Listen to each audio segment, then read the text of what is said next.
പൗരത്വ ഭേദഗതി ബില്ലിനെതിരെ പ്രതിഷേധം ശക്തം. സർവീസ് സംഘടനകളെ ഉപയോഗിച്ച് പ്രതിഷേധം ശക്തമാക്കാൻ സർക്കാർ. കെപിസിസിയുടെ നേതൃത്വത്തിൽ ഇന്ന് രാജ്ഭവന് മുന്നിൽ പ്രതിഷേധം.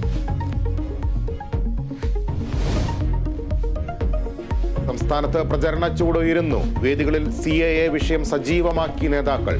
തെരഞ്ഞെടുപ്പ് പ്രവർത്തനം വിലയിരുത്താൻ കെപിസിസി നേതൃയോഗം ഇന്ന് തിരുവനന്തപുരത്ത്.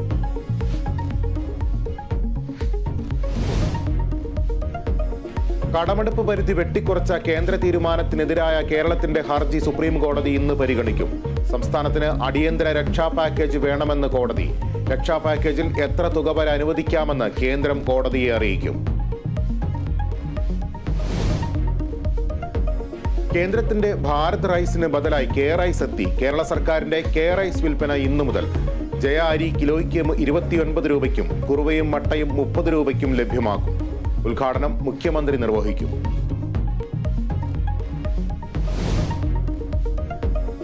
ISLൽ വിജയവഴിയിൽ തിരിച്ചെത്താൻ കേരള ബ്ലാസ്റ്റേഴ്സ് ഇന്നിറങ്ങും. എതിരാളികൾ മോഹൻ ബഗാൻ. മത്സരം വൈകിട്ട് കൊച്ചി ജവഹർലാൽ നെഹ്റു സ്റ്റേഡിയത്തിൽ.